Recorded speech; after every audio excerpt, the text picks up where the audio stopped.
toutes et à tous. Et ravi de vous retrouver parce que j'étais pas là les 2 dernières séances et merci Soyoun d'avoir pris mon relais pour présenter les 2 derniers sujets. Aujourd'hui, je suis vraiment très contente d'accueillir Pauline Dorgeval, qui est la co-fondatrice d'une association qui s'appelle Coactis Santé et qui a mis à disposition des patients un certain nombre d'outils, on va dire ça comme ça. Moi, je vous avais rencontré au tout début avec Catherine Franc, donc qui est la cofondatrice pour notamment Santé BD, qui est, je trouve, un magnifique outil également. Et donc l'idée, c'est que Pauline vous présente ce que propose Coactis Santé et notamment une plateforme qui s'appelle Deuxième Avis. Et donc avec un patient qui est là avec nous, que je remercie vraiment, Koulmi, d'être présent pour témoigner de ce que lui a apporté Deuxième Avis. Donc je vais laisser Pauline se présenter et présenter ce qu'est Deuxième Avis. Et donc on laissera 5 minutes de questions vers 12h25 pour vous puissiez poser vos questions en direct. Donc Pauline, à vous. Merci beaucoup Valérie, merci beaucoup à SPX Talk de nous accueillir avec Koulmi. Alors juste effectivement vous dire que j'interviens aujourd'hui pour Deuxième Avis, mais que je suis aussi à l'origine avec Catherine Franc, donc de l'association Coactis Santé et notamment de l'outil Santé BD. Je ne sais pas s'il peut y avoir la présentation du coup, et dans les 2 cas, que ce soit Deuxième Avis ou Santé BD, c'est à la suite d'une expérience patient, et dans mon cas c'était maman de patient, que les idées sont arrivées. Donc l'association Coactis Santé est plutôt une association qu'on a cofondée en 2010, plutôt sur l'accès à la santé des personnes en situation de handicap, où on porte 2 projets, Santé BD que je vais un tout petit peu développer, et HandiConnect qui s'adresse aux professionnels de santé pour leur donner des billes pour accueillir des personnes en situation de handicap. Et Santé BD, slide suivante, c'est vraiment, donc moi j'ai un fils qui est autiste et qui a une déficience intellectuelle, et la première fois qu'il a dû c'était avoir une anesthésie générale, j'ai cherché des outils de communication pour lui expliquer, et je n'ai rien trouvé. C'était soit trop compliqué, soit trop presque trop simple, soit ça faisait trop peur. Et donc l'idée, dans le cadre la suite du rapport ministériel sur l'accès aux soins des personnes en situation de handicap, on a proposé Santé BD, qui est un outil donc accessible à tous, qui est pas du tout réservé aux personnes en situation de handicap, mais qui explique simplement les consultations, les actes techniques, avec des déroulés simples, fiables, parce que tout est validé avec des sociétés savantes, en FALC, en français facile à lire et à comprendre, avec des dessins là aussi qui sont faits par des experts en communication alternative, et puis des contenus qui sont complètement personnalisables, enfants, adultes, même personnes âgées, personnes en fauteuil roulant, pour que le patient puisse lui-même se retrouver dans ces images. Et évidemment, ces contenus donc sont, j'ai déjà dit, gratuits. Donc n'hésitez pas, si vous ne connaissez pas, à aller voir santébd.org. C'est vraiment des ressources gratuites pour tous vos patients. C'est impératif pour les enfants, pour les patients avec un problème cognitif, ou les patients qui ne parlent pas bien français. Et c'est comme toujours ce qui est mis à la disposition, ce qui est impératif pour des personnes en situation de handicap bénéficie à tout le monde, parce que un outil de communication qui explique simplement les actes, c'est important pour tout le monde. Et dans le cadre d'une autre expérience entre guillemets patient, effectivement, mon fils était. Alors, je fais juste une petite précision. Ça n'est pas dans le cadre de l'association Coactis que Deuxième Avis est porté.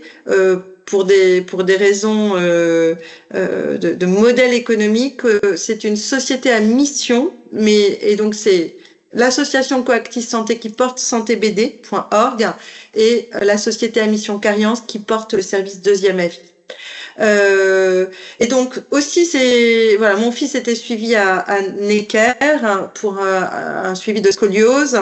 Le médecin qui le suivait à un moment donné nous a dit, pour moi, faut opérer, mais prenez un second avis parce que j'ai besoin d'avoir l'adhésion de la famille. L'opération est risquée et chaque établissement a ses techniques particulières.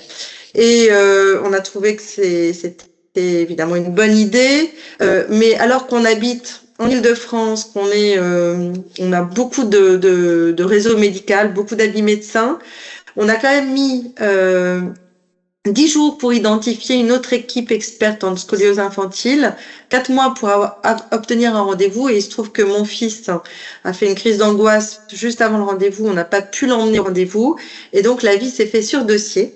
Et ce médecin orthopédiste nous a dit, mais vous savez, votre dossier était complet, le dossier de votre fils était complet, et je peux donner un avis sérieux sur dossier. Et voilà, en sortant de ce rendez-vous, on s'est dit, mais finalement, si un avis peut être pertinent d'un point de vue médical sur dossier, ça pourrait rendre service aux patients éloignés, aux patients qui ont besoin d'avoir un avis rapidement, sans attendre 4 mois une consultation physique, et puis à tous les patients qui ont des problèmes de mobilité, que ce soit lié à un handicap, mais que ce soit lié à une maladie, et donc la fatigue de la maladie, ou à la fatigue liée à un grand âge, par exemple. L'autre point de départ, c'est que du coup, c'est le contexte, un accès de plus en plus difficile aux médecins spécialisés. Pourquoi? Bon, d'abord, la médecine fait des progrès continuels, vous le savez, les médecins se surspécialisent, mais cette expertise médicale, elle est inégalement répartie sur le territoire. Et ce qui fait que même pour les professionnels de santé, finalement, l'offre de soins est de moins en moins lisible. Les médecins ont des difficultés d'orientation. Les médecins ont eux-mêmes des difficultés d'adressage à des médecins très spécialisés, ou alors les délais d'obtention de rendez-vous pour leurs patients sont très longs et pas forcément compatible avec une prise en charge nécessaire rapidement. Et donc, c'est des pertes de chance pour certains patients du fait des inégalités territoriales et sociales d'accès à l'expertise médicale. Et donc, ce qu'on a créé, peut-être la slide d'après, c'est la possibilité pour le patient et pour son équipe médicale de demander l'avis d'un médecin référent dans son domaine. Et donc c'est un avis écrit d'un médecin spécialisé sur une pathologie sur la base d'un dossier médical complet qui s'apparente à un dossier de RCP. Et cet avis est rendu en moins de 7 jours et gracieusement pour le patient. Donc peut-être slide d'après. Effectivement, aujourd'hui, on a référencé plus de 500 médecins spécialisés, soit grâce à des partenariats avec l'établissement, avec les établissements de santé. On vient, par exemple, de faire un partenariat avec Gustave Roussy en cancérologie, et donc l'ensemble des seconds avis de Gustave Roussy va dorénavant passer par la plateforme sécurisée du deuxième avis. Ça permet finalement de structurer toutes les demandes d'avis et effectivement une meilleure organisation, une meilleure transparence pour les patients et pour l'établissement. Donc aujourd'hui, on a 500 médecins spécialisés, on couvre plus de 800 pathologies. Il y a plus de 20 000 avis qui ont été rendus sur les 3 dernières années. C'est en train de s'accélérer. Et les avis, la promesse d'avis en 27 jours est tenue puisque les avis sont rendus en moyenne dans 5 jours. Et puis, les demandes d'avis concernent toutes les spécialités. dès lors que ça nécessite finalement une certaine expertise. Et les principales demandes qu'on a concernent tout ce qui est gynécologie, notamment tout ce qui est endométriose, infertilité, syndrome d'ovaire polykystique. Ça, c'est un premier tiers. Deuxième tiers, c'est tout ce qui est orthopédie, rhumatologie, hein, notamment un avis avant opération ou un avis de prise en charge. Et puis le troisième tiers, et qui va probablement être amené à grossir avec les partenariats récents qu'on a avec des CLCC, concerne la cancérologie. Voilà, évidemment, on a à cœur que la connaissance produite dans le cadre de deuxième avis puisse être publiée. Donc, on a plusieurs médecins qui commencent à faire des articles, hein, des projets de recherche à partir des données agrégées de deuxième avis. On a une première publication internationale et puis plusieurs articles qui sont en cours de soumission. Mais le plus important, c'est vrai que c'est de savoir que ça rend service aux patients. Et donc, je vais passer la parole à Kumi Samantar, qui a accepté gentiment de venir témoigner. Peut-être on peut rester sur la slide d'avant, puisque pour écouter surtout voilà, Kumi. Donc, je vous passe la parole. Et encore merci d'avoir accepté d'intervenir. Merci Pauline, bonjour, bonjour à tous. Et donc voilà, donc moi j'ai été diagnostiqué d'un cancer de la prostate à un stade relativement avancé, d'un cancer plutôt agressif. Et donc voilà, comme Pauline Dorgeval le rappelait, j'habite Paris.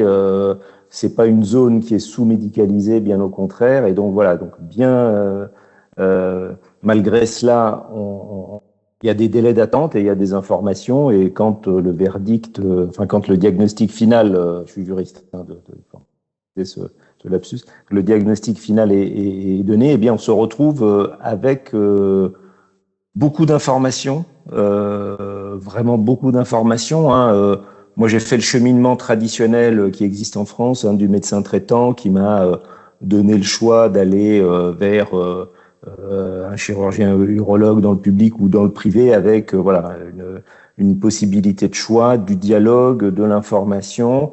Et donc, j'ai fait le cheminement classique de l'information que ma mutuelle avait mis à la disposition. Donc, je suis allé pour préparer mon hospitalisation, puisque le traitement était une chirurgie plutôt assez invasive. Et donc voilà, donc ma mutuelle est adhérente d'une plateforme qui propose deuxième avis. Et donc voilà. Et donc c'est un vrai c'est un vrai sujet. Hein. Je pense que Pauline, vous devriez insister davantage sur vraiment la préparation sur l'information du patient, qui est peut-être une première étape vers de la prévention.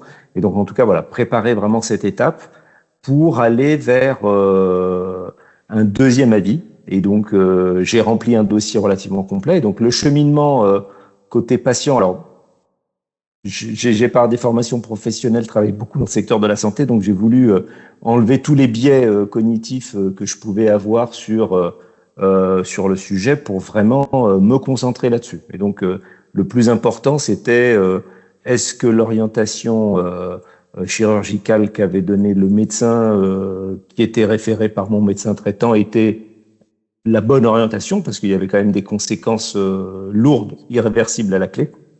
Et donc voilà, donc préparer bien son dossier, c'est aussi une façon de faire tomber un petit peu des barrières psychologiques ou des craintes qui peuvent vous empêcher de rester concentré. Et donc j'ai fait le choix, sur les critères d'évaluation qui sont proposés par la plateforme, de choisir un deuxième avis parisien, avec un parcours plus ou moins similaire au chirurgien que j'avais consulté.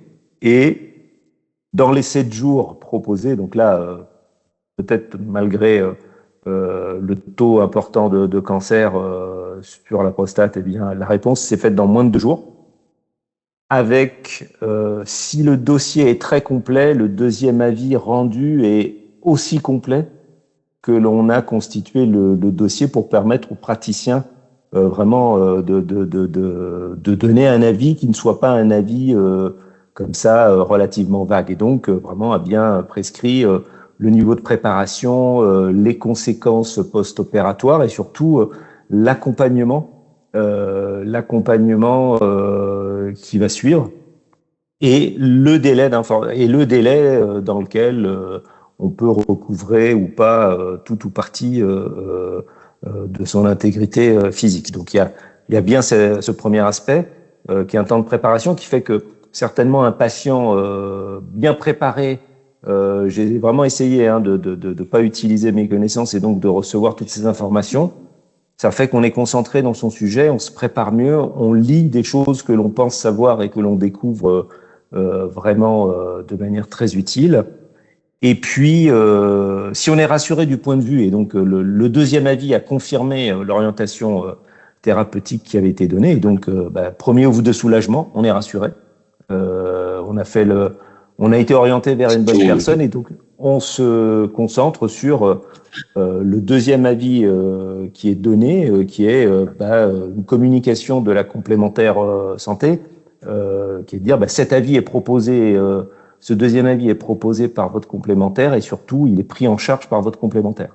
Et donc on a 1001 questions qui sont de l'ordre de l'inquiétude, des dépassements d'honoraires, ça fait partie des sujets, où est-ce que ça s'arrête, et voilà. Et donc ce sujet, ce deuxième avis, il est positif, on bascule dans un deuxième temps, un temps de préparation, et on est un peu soulagé par le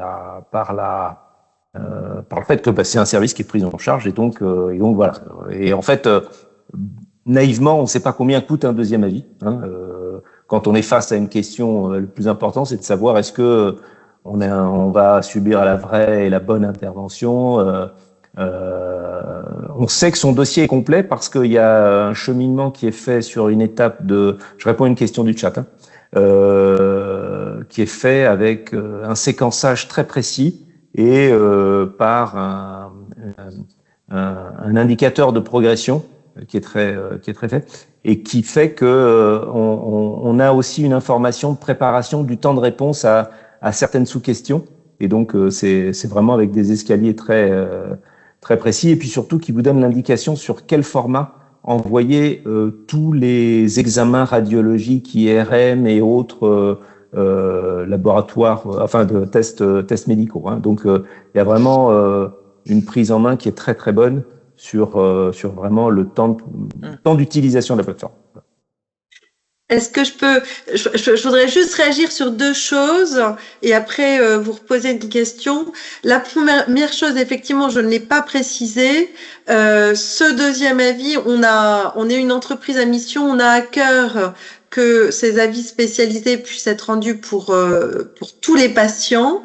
Et donc, on a mis en place des partenariats avec le monde assurantiel santé pour que ce soit pris en charge pour les patients. Donc ça, c'est important. En tout cas, c'est important d'écouter un patient dire je suis aussi rassuré parce que ça me coûte rien. J'ai pas de reste à charge. Donc ça, c'est important que vous l'ayez en tête. La deuxième chose, c'est qu'un dossier, c'est toujours la même chose. C'est des questions, l'équivalent d'une anamnèse orale, sauf que c'est par écrit, et c'est des pièces de dossier. Donc, ça va être l'imagerie dynamique, quand les résultats de biopsie, peut-être les conclusions de la RCP en cancéro. Donc le dossier est complet quand toutes les questions obligatoires et les documents obligatoires ont été transmis par le patient, et à ce moment-là, ça n'est transmis à l'un des médecins experts que le patient peut choisir ou pas. Et alors l'autre question que je voulais vous poser, c'est est-ce que vous auriez pris un deuxième avis dans tous les cas, puisqu'en fait le plan cancer insiste sur cette importance d'un second avis, mais ne l'organise pas. Donc est-ce que deuxième avis vous a permis de prendre un second avis, ou est-ce que vous auriez, parce que vous habitez au bon endroit, parce que vous l'auriez pris autrement sinon? Alors oui, j'aurais pris un deuxième avis. La question, elle est très intéressante. J'aurais pris un deuxième avis, quoi qu'il arrive, mais sur quels critères se fonder pour dire que le deuxième avis est aussi pertinent que le premier avis, hein. Et en fait, c'est ça le sujet. Donc je pense que dans l'imbrication du système, hein, pour pas rester vraiment trop franco-français, c'est que aujourd'hui l'assurance maladie, quand on a une maladie où on bascule dans un système d'affection de longue durée, et la présence d'un monde assurantiel qui est quand même très très important, ça fait apparaître une notion de confiance et d'un tiers de confiance qui dit ben voilà, j'ai validé sur des critères très objectifs ce sujet, et donc voilà, après c'est de dire pourquoi celui-ci par rapport à un autre. Et donc il y a aussi à mon avis tous les aspects induits d'une plateforme comme Deuxième Avis, qui est de dire on offre on a une offre de services avec de l'hôpital public, de la clinique privée avec publication, et voilà, et une géographie. Voilà, ça se fait en ligne, mais on n'a pas que du parisien présent et disponible. Et donc voilà, c'est-à-dire qu'à un moment, on a à faire face à tellement de sujets de préoccupation que voilà, aller se lancer dans chercher pourquoi ce médecin par rapport à un autre, voilà, c'est un peu un chemin d'être au pied de la montagne, en fait. Voilà. Je vais poser une question parce que dans 2 minutes, on va laisser la parole une question à Pauline. Là, on entendait Kulmi qui disait c'est super parce que le deuxième avis correspondait au premier avis, et ça m'a rassuré. Et quand le deuxième avis ne correspond pas au premier avis, est-ce que vous avez eu des retours? Je laisse Pauline répondre. Non, mais c'est intéressant. Alors effectivement, ce qu'on peut dire, c'est que 30%, enfin 70% des avis sont convergents avec le premier avis. Donc, dans ces cas-là, c'est une réassurance envers son équipe médicale. C'est probablement, et vous l'avez exprimé différemment, Kulmi, mais plus de sérénité en cas d'une opération ou d'un traitement un peu lourd. Un de nos patients disait j'y vais pas avec la fleur au fusil, mais presque. Je suis rassurée en fait de savoir que c'est vraiment ce qui convient le mieux pour moi. Et en cas et effectivement on fait une étude auprès des patients 6 mois après pour savoir ce qu'a apporté le deuxième avis. Il y a beaucoup disent ça m'a rassuré, j'ai mieux compris, je me suis sentie écoutée, considérée, et puis voilà, plus d'observance potentiellement après, puisque je sais que c'est ce que je dois faire. En cas de divergence, donc c'est 30% quand même des avis qui sont divergents. Toujours ce sujet de je me suis sentie écoutée et compris. J'ai pu poser ma question. Parfois, on est tellement atteint par le diagnostic qu'on vient d'apprendre, par les informations. Vous en avez beaucoup parlé, Kulmi, qu'on est un peu submergé par les informations. Et donc là, ça permet quand même de comprendre aussi qu'il y a des alternatives. Et de discuter des alternatives avec son équipe médicale, et le fait qu'il y ait un écrit soit important, parce que l'écrit, ça évite le téléphone arabe du patient qui va voir un autre médecin qui comprend pas forcément tout ce qu'on lui dit. Là, il y a un écrit, et donc dans 88% des cas, c'est vrai que c'est le deuxième avis qui est suivi. Mais il est suivi aussi parce que ce sont des équipes médicales référentes. Et donc le médecin qui donne le premier avis, qui suit le patient, parfois c'est un peu du transfert d'expertise médicale, et on sait que il peut appeler le médecin qui a rendu l'avis pour en discuter. Finalement c'est un peu une démarche de concertation, de réunion de concertation pluridisciplinaire. Donc voilà, donc en cas de divergence, on peut discuter avec un écrit avec son médecin, et ce qu'on sait, c'est que quasiment 90% des deuxièmes avis sont finalement suivis, et sont suivis par l'équipe médicale locale. C'est ça qui est intéressant. Ok. Est-ce qu'il y a des questions donc dans les participants, parce qu'il nous reste 4 minutes?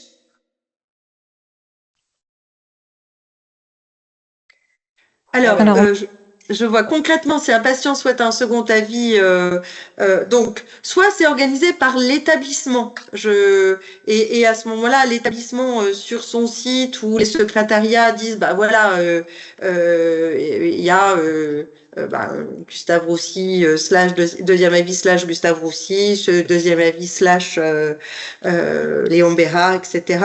Soit souvent c'est par sa mutuelle qui va avoir l'information, ou alors il peut directement aller sur deuxièmeavis.fr et il va créer un compte et il peut aussi accéder directement. Je ne vois pas s'il y a d'autres questions. Plus haut, je ne sais pas si on a déjà répondu à la question de So-Young, y a-t-il des critères de sélection des experts? Ah oui, bien sûr. Alors, on a un conseil scientifique qui est présidé par le professeur Sibilia et on a des représentants de médecins de beaucoup de spécialités et puis aussi des représentants de sciences humaines. On a un éthicien, on a une psychologue dans le conseil scientifique. Les 3 critères, c'est référent d'un point de vue académique, consultation dédiée. On n'a pas de médecins à la retraite, par exemple, et c'est que des médecins qui ont des consultations sur les pathologies qu'ils représentent qui sont dédiées. 3e critère, s'il y a déjà eu un travail de fait de centre de référence, par exemple pour les cancers rares ou les maladies rares, c'est forcément des médecins qui appartiennent à ces centres de référence ou à ces filières de maladies rares. Et il y a une question, est-ce que c'est ouvert aux Français expatriés ? Alors, oui, c'est ouvert aux Français expatriés. Là aussi, on va dire que sur la prise en charge, souvent, s'ils sont assurés français, il n'y a pas c'est pris en charge. S'ils ne sont pas assurés français, soit ça coûte de l'argent, soit il faut qu'ils se renseignent parce qu'il y a beaucoup d'assurances maintenant internationales qui le prennent en charge. Je ne sais pas si on a répondu à la question. Concrètement, si un patient souhaite ce 2e avis, comment procède-t-il? Il demande au médecin qu'il a vu et ou à la mutuelle pour interrogation. Alors, il peut aller, j'avais répondu en disant idéalement, de toute façon, c'est bien de prévenir, de faire ce second avis avec son équipe médicale initiale, mais le patient peut quand même aller sur deuxièmeavis.fr et puis faire la démarche tout seul ou passer par sa mutuelle. Ou passer par l'établissement duquel il veut son avis. Oui, il y a plusieurs possibilités. Bon, je ne sais pas s'il y a des questions, mais comme il nous reste pas beaucoup de temps, merci beaucoup en tout cas Pauline pour cette intervention vraiment intéressante. De toute façon, le talk sera disponible en vidéo. Merci à Kulmi pour ce témoignage intéressant aussi, vraiment. Ouais, merci beaucoup. Voilà. Pour les autres, juste, je voulais vous faire une petite conclusion en vous rappelant qu'il y a notre 6e congrès international au Luxembourg à